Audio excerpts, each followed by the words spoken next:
Hello there, welcome. Thanks for joining. I'm Jazzman, and this is another Ortunia Mysteries VR devlog.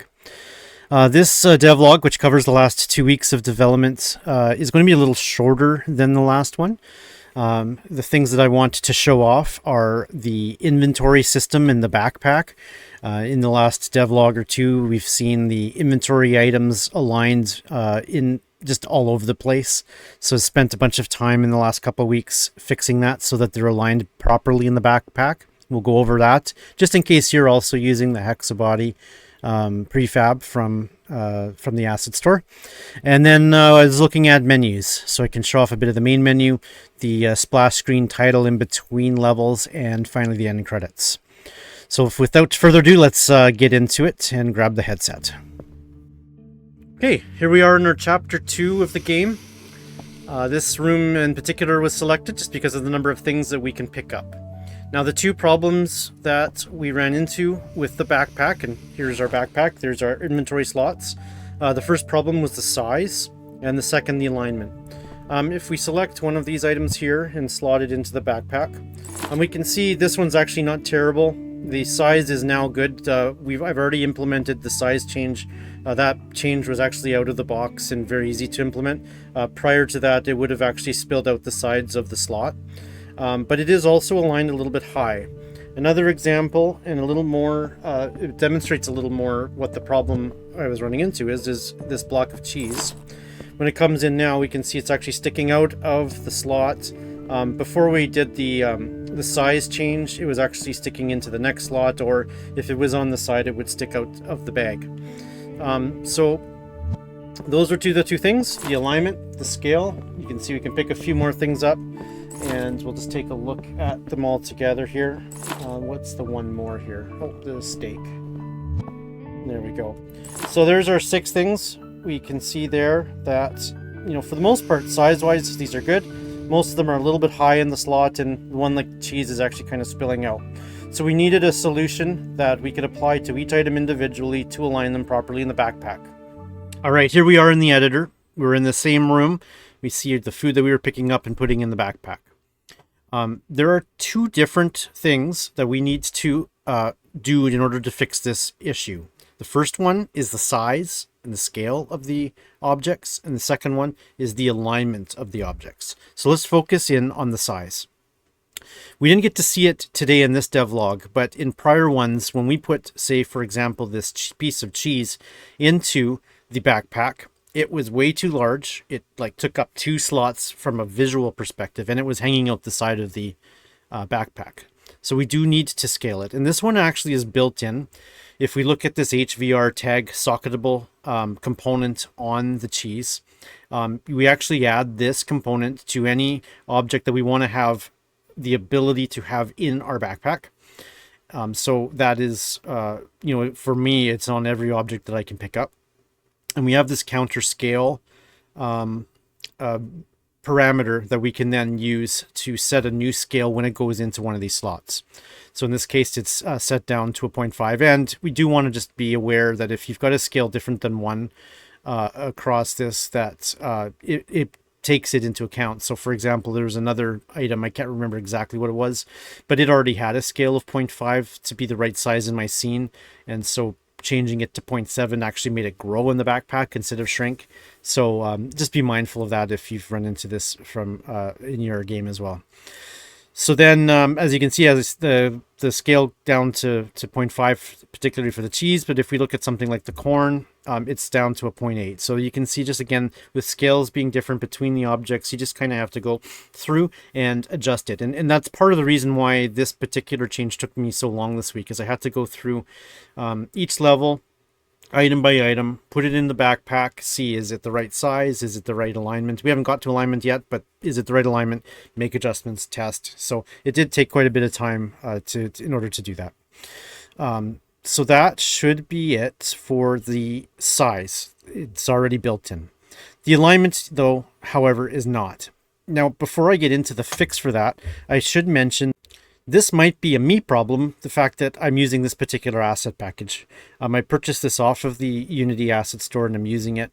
We can see that the focal point, for example, of the cheese is on the corner of the cheese instead of the center. And the backpack assumes that the focal point of the 0 point of the object is in the center.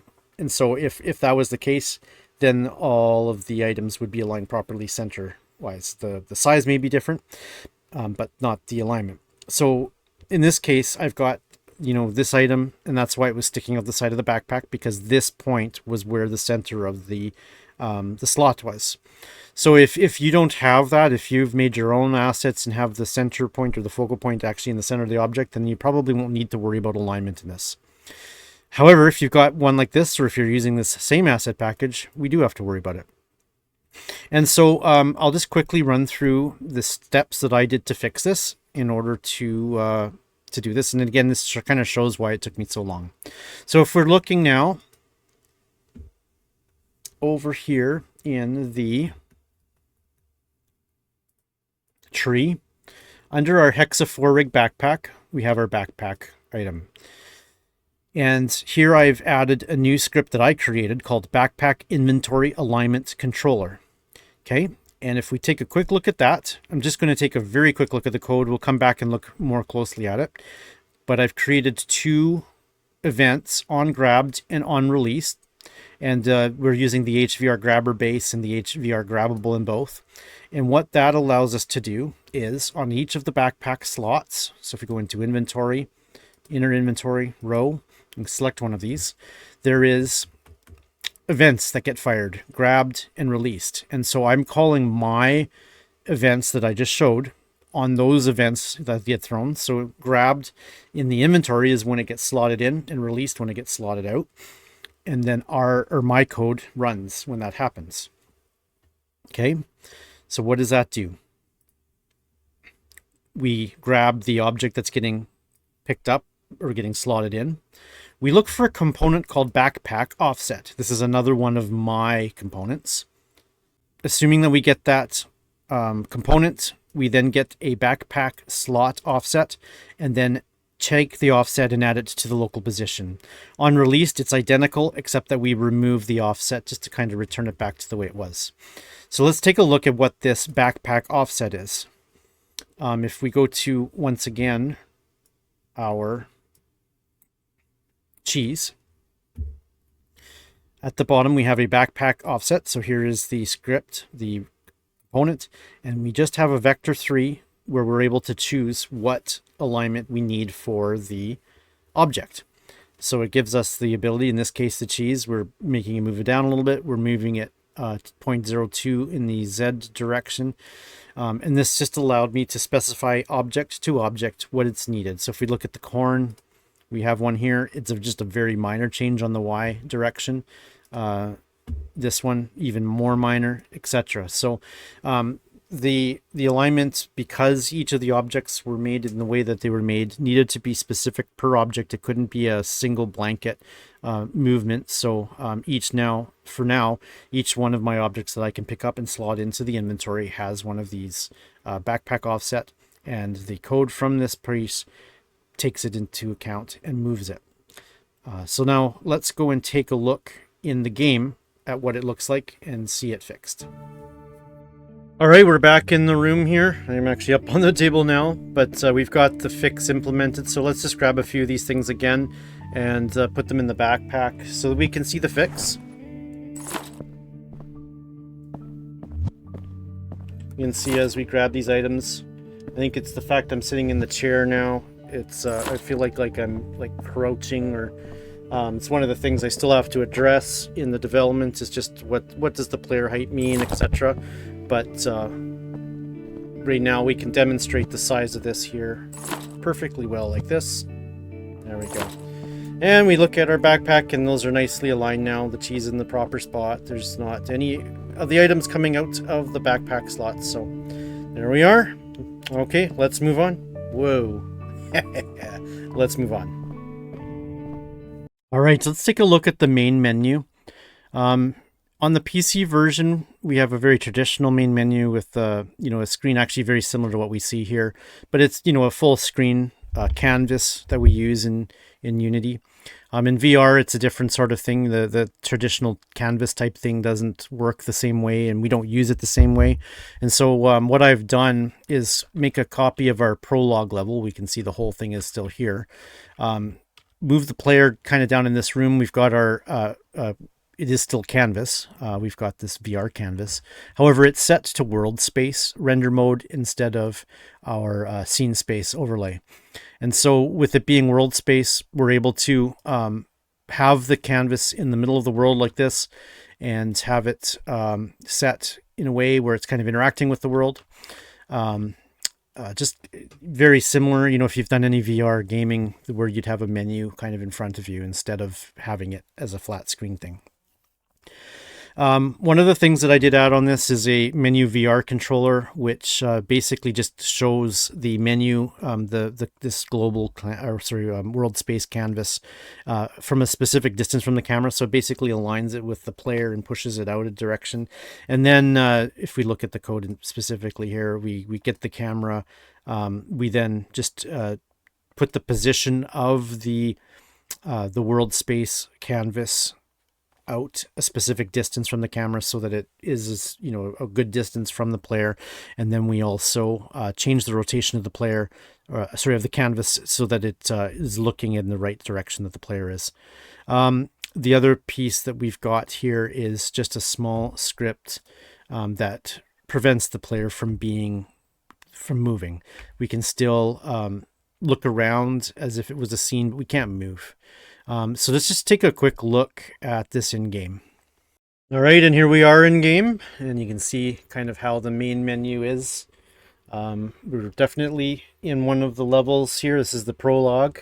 However, we can't move here. We can have our hands with their pointer to the buttons. We've got our new game button that's changed to continue game just because we've got a game on the go.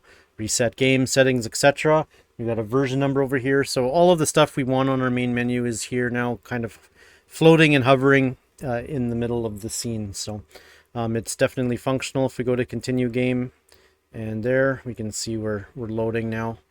And it should start us back off where we were with the sizing and alignment issue, which is where we are. Right now I got my hand stuck in the door. Look at that. There we go. That fixed. So a little bit of a bug there. So there's definitely some things to still work on that way. But yeah. All right. So there is still a little bit of work, obviously, just from button alignment, music, etc. But the general functionality is there and will probably stay that way when we release the game. Let's just take a quick look also at some of the splash screen stuff. Let's go to chapter 1. Okay, and as we enter the level here, we can take a look over there. We can see our chapter 1, the inn, kind of floating there, and then it slowly just fades out. And in the editor, we can see the same thing that we saw, the chapter 1, the inn, scrolled here. Our object is another VR canvas, very similar to what we had in the main menu. In this case, though, it's a very simple, an image that really isn't an image. It just allows us to use the color fading and then the splash screen text here as well. And on this item, we've got this screen fade controller script, which I'm reusing from the PC version. So there's a bunch of stuff here that right now is not populated, the subtitle text, the hint text. These likely won't be needed for VR, so I'm going to have to go through a cleanup and refactor to get rid of that. But what's important is that we've got the fade image, which is the one that we've got here, along with a delay of how long it will take to fade.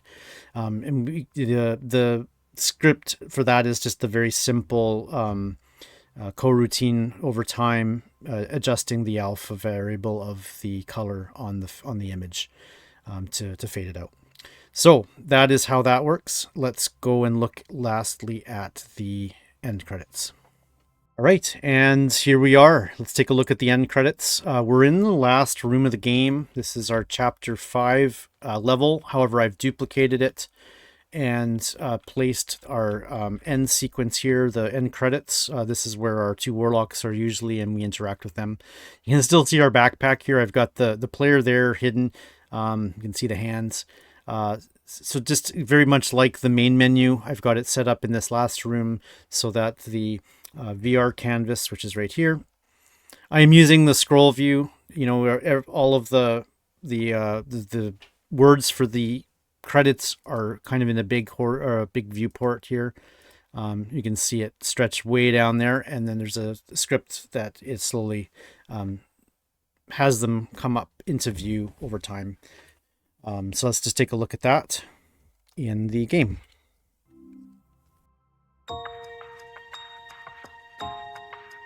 Okay, here we are in our end game credits. You can see we're in the last room, as I mentioned, of the game. I'll stand up just to see a better view.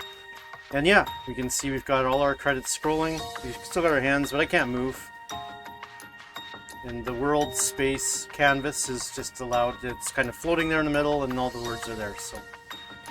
So one of the things, both with the main menu and the end credits, that I've mentioned is that I've duplicated, the prologue, and I duplicated the last level, chapter 5, in order to kind of create this, which then means I've got a whole bunch of extra scene items, scripts that are attached to these that are not needed. So it is another step that I need to do in the development here, is to kind of remove most of this and just kind of save the rooms that are in. Should be a relatively simple task, but it is something. It's probably a good idea just to, not have a bunch of stuff that's never going to get used in the game. It is one of the interesting pieces converting this from PC to VR, is that there's a lot of stuff there that is around that it was necessary for the PC version and not for the VR version. The big one right now is the regular canvas. And I don't think, here it is here, even though this is the end credits, this is again a copy of chapter 5. And so we do have the canvas here sitting here. And if we go into the game this way, this is the old PC inventory, some buttons, some settings. All this stuff does not get rendered in VR because the canvas doesn't work the same. So I do have it on this sprint, and hopefully we can review it in the next devlog, how I've removed the canvas and any hiccups that happen when I do that. And there we go. That's all I have for today. There's another devlog for Ortunia Mysteries VR. We'll be back. I'll be back in a couple weeks with another one. Some of the things that I'm focusing on in this next sprint, as I said, removing the canvas. I got to figure out how to handle the hint system and the settings and the other things like that. So we're kind of getting into the main functionality of the game. And then we'll have to, in the subsequent sprint, tackle some of the bugs and polish. So we are kind of getting to the end. I was hoping to get it out by Christmas. It's looking like it'll be a little bit after that, but stay tuned. Keep watching the devlogs, and I'll be able to announce when it's ready. Thanks a lot. We'll chat soon.